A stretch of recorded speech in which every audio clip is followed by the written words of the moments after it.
Ocak faaliyeti daha tatlı sohbetler ve miniklerin heyecanı ile birlikte başlıyor. Her zamanki buluşma noktamız olan Keşan'ın merkezindeki Cumhuriyet Meydanı Park Kafe önünde toplanıyoruz. Bugün sadece yürüyüş değil, aynı zamanda uzun bir bisiklet faaliyeti de var.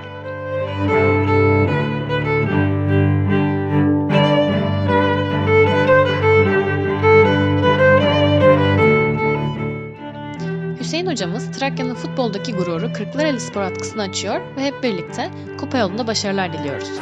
Bakın şu yüzü kaç tanesi var, anamda kızlar yazılmış uçak yolması. Faaliyetlerde artık bir gelenek haline gelen çıkış öncesi hatıra karesini alıyoruz. Bisikletçiler ve yürüyüşçüler aynı karede toplanıyor.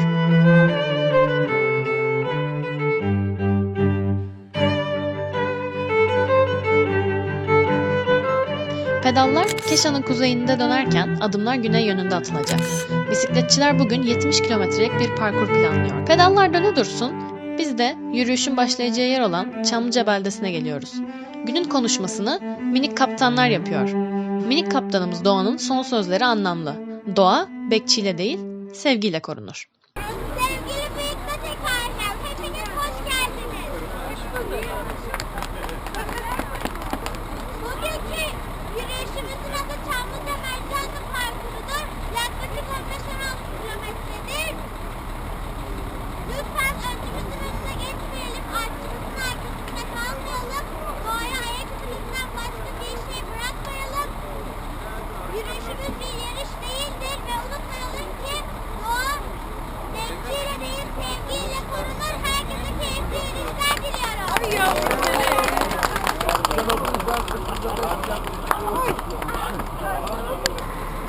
Ve yürüyüşümüz Bocuk Gecesi etkinliğiyle son zamanlarda ulusal ve uluslararası alanda adını sıkça söz ettiren Çamlıca beldesinden başlıyor. 2 hafta önce Bocuk Gecesi bu sokaklarda iğne atsan yere düşmüyordu.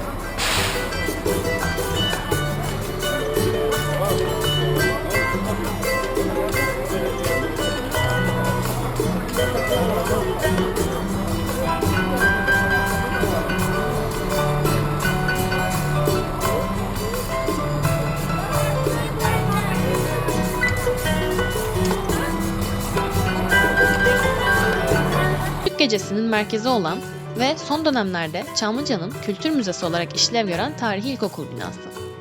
Çamlıca'daki duvar süslemeleri yakın çevremizde uluslararası projelerle her daim aktif bir rol oynayan beldenin turizm potansiyeli de her geçen gün artıyor. Bölgenin yerleşimi antik çağlara kadar uzanıyor. Kale, manastır, çeşme, ayazma gibi kalıntılar ilk çağlardan günümüze ışık tutuyor. Biz de eski manastır yolu da denen patikadan yürüyüşümüze devam ediyoruz.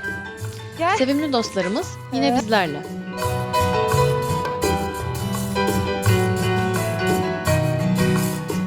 Bugün ekip yine kalabalık. Evde oturmak yerine doğada olmayı tercih eden her yaştan 62 kişi kendini doğanın kucağına atmış. Hem spor, hem sağlık, hem de huzur.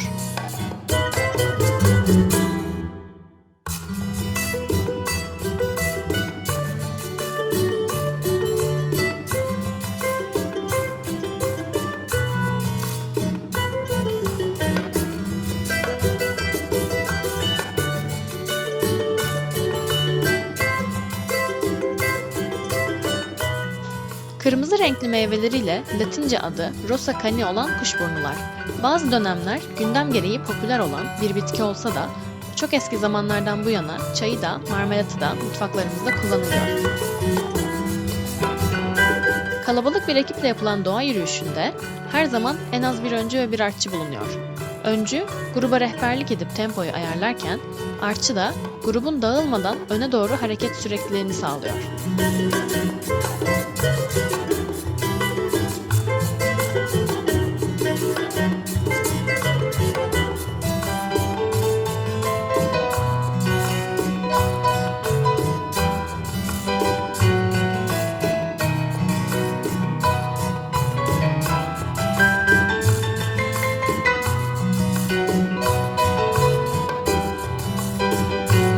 Çay kahve molası zamanı hem sohbet hem de sıcak bir şeyler içmek için en güzel saatler.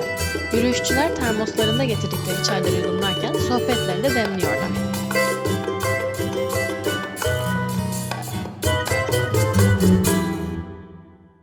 içlerindeki patikalar yürüyüşe ayrı bir heyecan katıyor.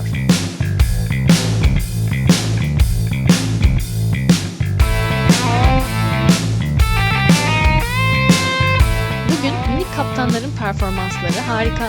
Doğada eğlenen çocukları görmek de ayrı bir mutluluk kaynağı.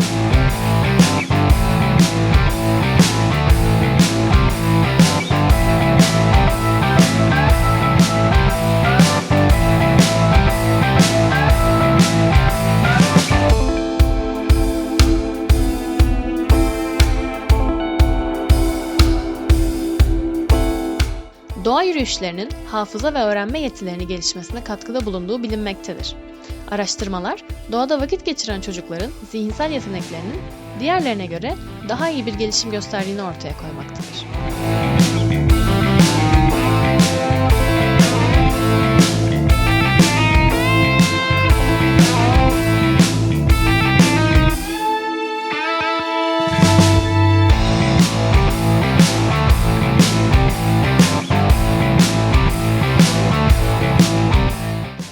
Doğa yürüyüşleri katılanlara sağlıklı bir nefes almanın dışında zihinsel dinginlik de sağlıyor.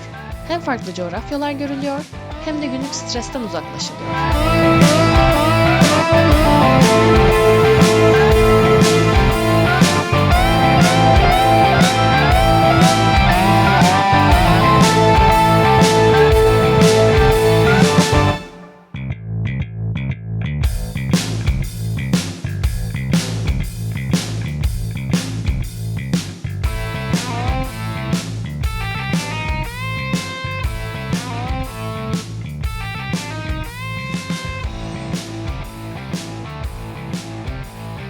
Kent insanına aktif bir dinlenme sağlayan yürüyüşler aynı zamanda onları hafta içindeki yoğun iş tempolarına da hazırlamış oluyor.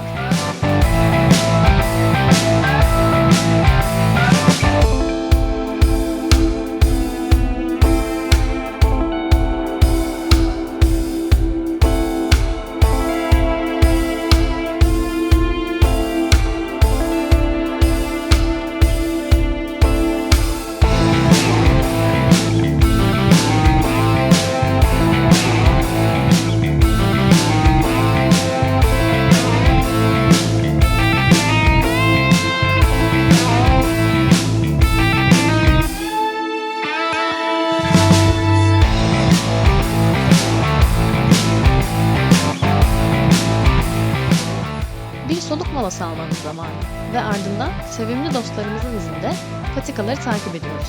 Biz onlarla, onlar da bizimle mutlu.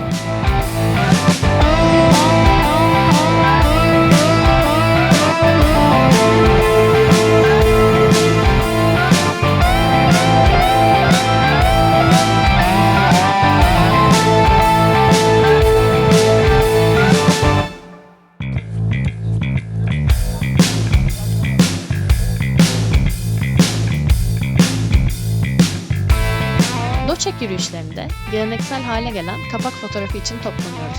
Pankartımız açılıyor.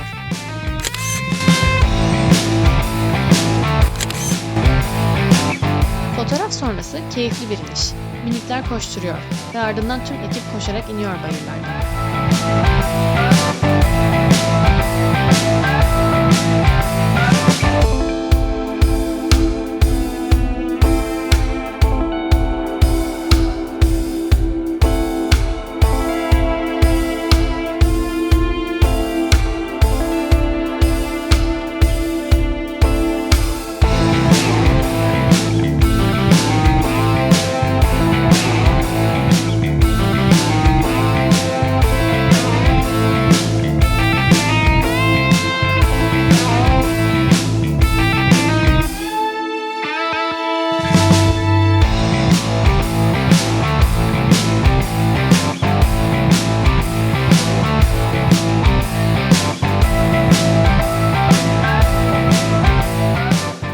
Artçılar yine sondan tüm ekibi takipteler. Geride kimse kalmamalı.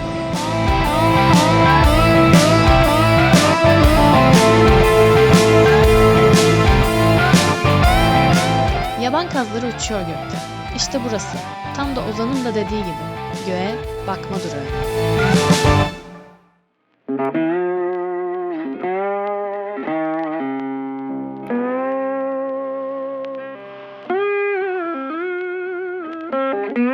Onlar havadaki yollarına devam ede dursunlar. Biz de karadan yolumuza devam ediyoruz.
Taze yapılmış bir karınca yuvası. Altında kim bilir ne tüneller var.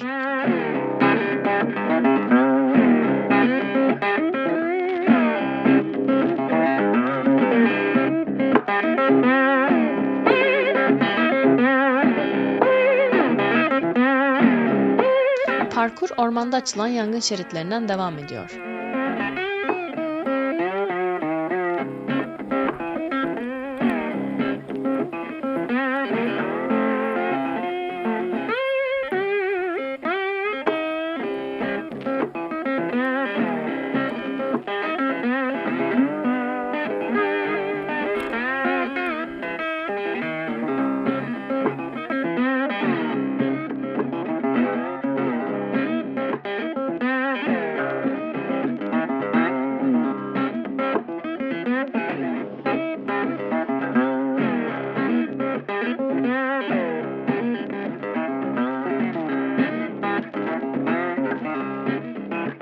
Baba kız, doğa yürüyüşleri, aile bireylerini aynı zaman diliminde bir araya getiren açık hava etkinlikleri.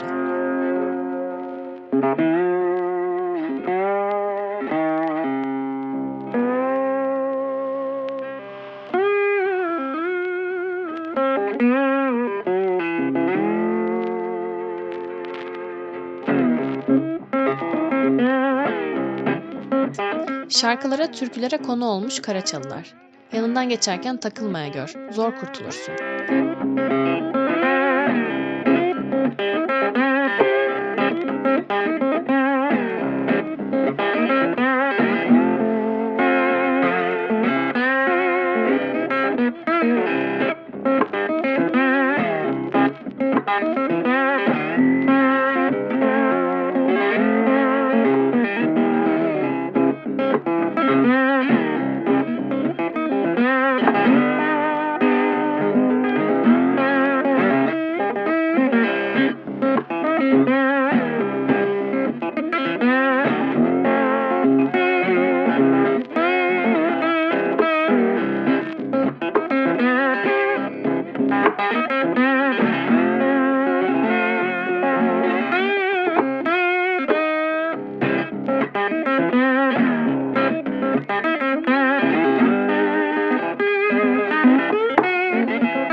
Orman yollarını bırakıp yine bir patikaya gireceğiz.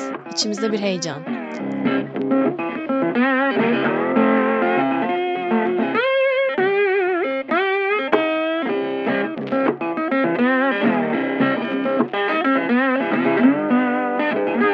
Orman içinde tarlalar, buğdaylar ekilmiş.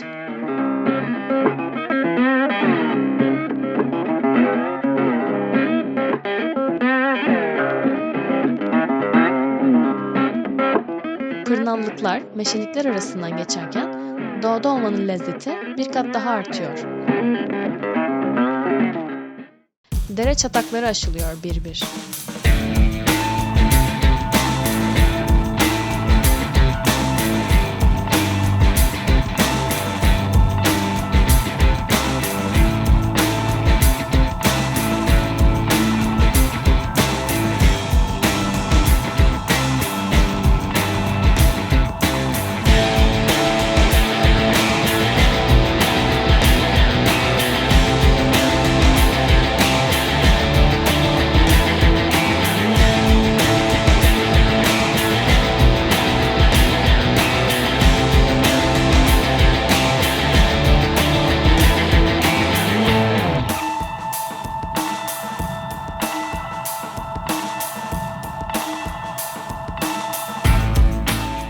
Bir patikadan çıkıp diğerine giriyoruz. Ağaçlarla kaplı bir koridorun içinde ilerliyoruz.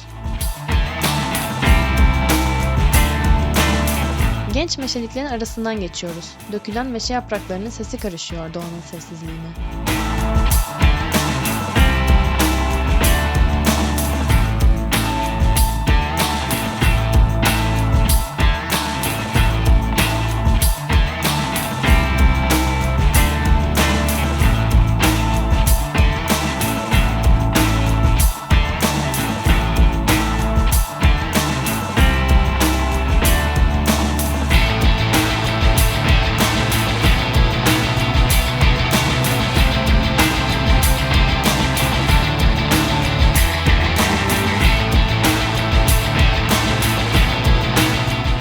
Tarla sınırlarından geçiyoruz.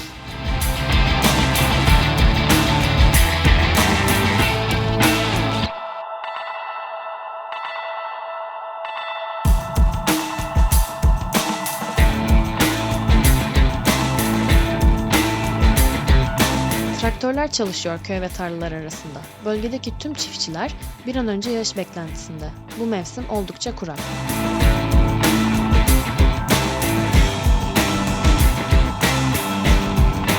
Yine tek tek basıyor adımlar. Miniklerle keyifli bir oyun bu. Öğle yemeği zamanı. Herkes çantasında getirdiği kumanyasını yemekle meşgul. Çıkınlar açılacak, nevaleler bölüşülecek.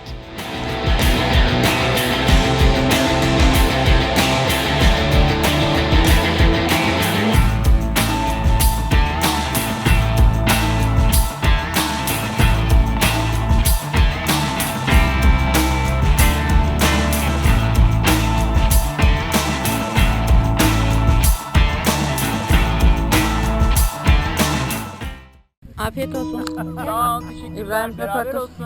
röportaj yapacaktık seninle. Yapalım. Duygularını alalım. Duyguları mı? Yani Doçek'te olmaktan çok mutluyum. İstanbul'dan geliyorum bu arada. Yarışmacı değil tabii ki canım ama herkesin buraya gelmesini tavsiye ederim. Afiyet olsun. Beraber olsun. Dolanayım biraz. Afiyet olsun. Dostluklar güzel. Her şey güzel burada. Gelmenizi tavsiye ederim. Yanlarında sucuk getirenler de minik bir ateşin üzerinde sucuklarını pişirip ekmek arası yapacaklar.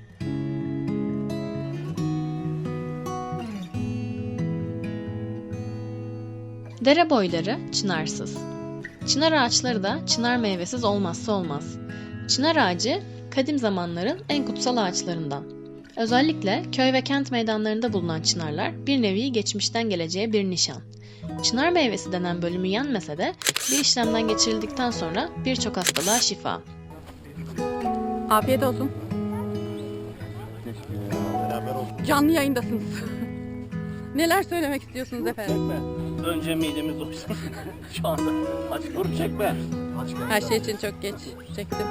Bu sucuklar pişiyor. Al şuradan. Benim bitti. Ben ekmeği koyuyorum. Ben şey bırakırsın. Bir poşet var. Yoksa nerede sucuk partisi yapacaksınız pazar günü değil mi? Yeni yapıyorsun. Sen bir de ben çıkıyorum. Afiyet olsun efendim. Duygularınızı alalım. Söylemek istediğiniz bir şeyler var mı? Bugün Sercan yok. Yerine ben bakıyorum. Sercan'ın sevgileri bilet. Yürümekte mutluyuz. Doçek bizim için bir olmaz bir nimet. Evet, Hafta doğru sonlarımızı söylüyorsun. yürüyüşlerle değerlendiriyoruz. Teşekkür ederim. Ben teşekkür ederim. Afiyet olsun. Sağ olun. Afiyet olsun.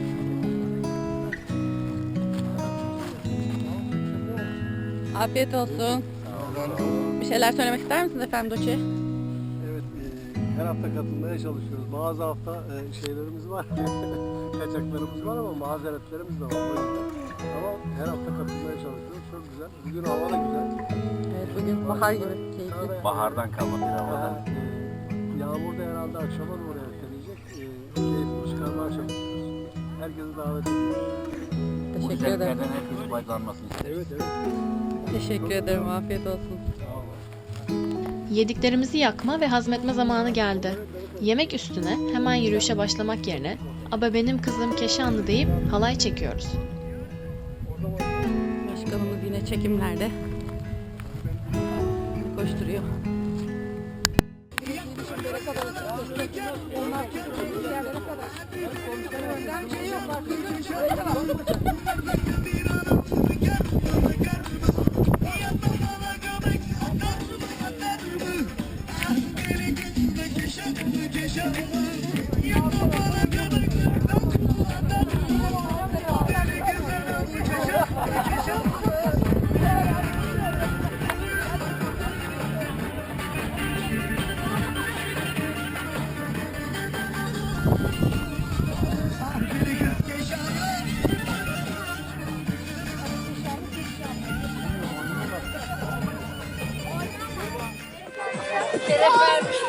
Teşekkür ederim.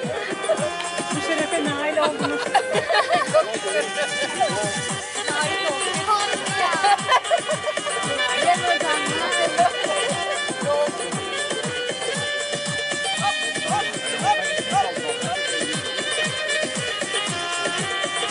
Damat çok fena bakıyor.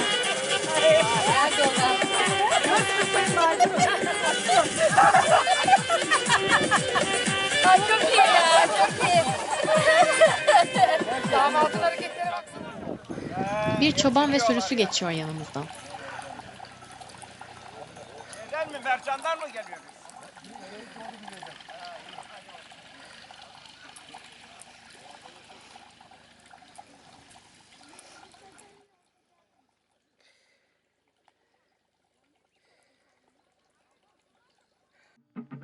Yürüyüşün bu bölümü bizim geçmiş yıllarda bisiklet festivallerinde kullandığımız bir parkur. Bisikletlerimizle yıllar önce parkura ilk girdiğimizde ise ismini Ormanın Kalbi olarak belirlemiştik.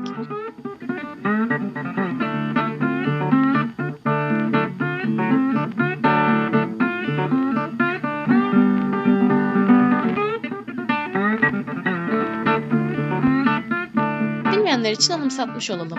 Doğa sporları etiğinde bu gerek dağcılık, gerek kaya tırmanışı, gerek doğa yürüyüşü olsun, bir parkura ya da rotaya ilk kez girildiğinde oraya ilk giren kişi ya da kişiler belirli olması açısından parkura bir isim verirler ve bundan sonra parkur o isimle anılır.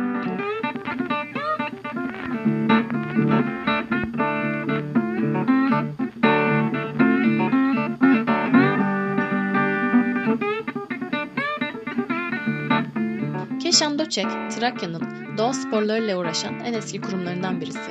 27 yıllık dernek tarihinde bölgenin birçok yerinde yeni parkurlar açarak doğada olmak isteyenlere öncülük yapmakta, kişi ve kuruluşların doğayla tanışmalarına vesile olmakta, adeta bir okul gibi çalışmaktadır.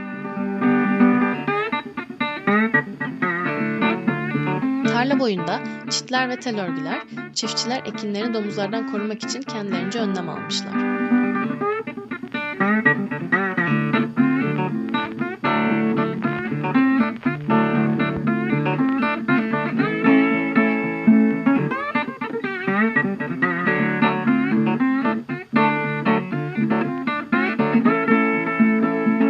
Yağışlı zamanlarda buranın çamuruna bulanmadan geçmek imkansız. Bisiklet turlarımız sırasında çok kez çamura saplandığımız bir yer. Fakat bu mevsimde toprak kupkuru.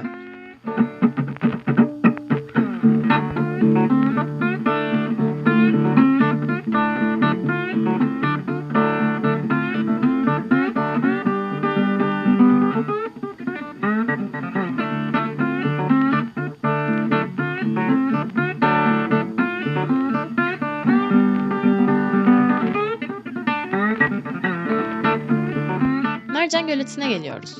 O da susuzluktan nasibini almış. Geçtiğimiz köprü geçmiş yıllarda sular altındaydı. Hatta bu bölgeden geçemeyip suların erişmediği daha yukarı bölümlerden geçiyorduk.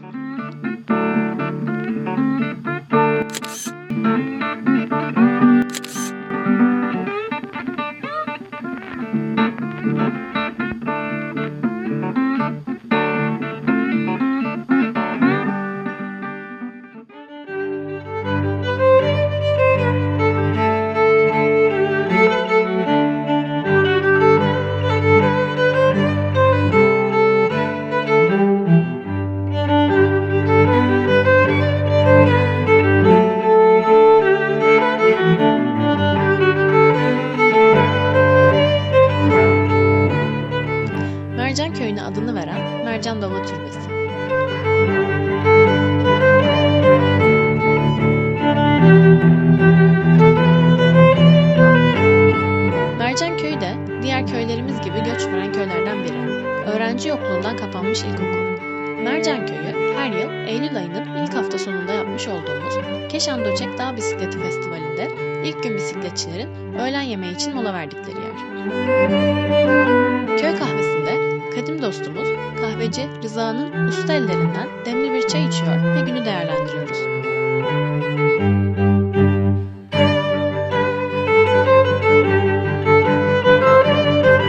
Ve bir Keşan Doçek faaliyetinin daha sonu, yaşadığımız kente dönüyor ve bir sonraki hafta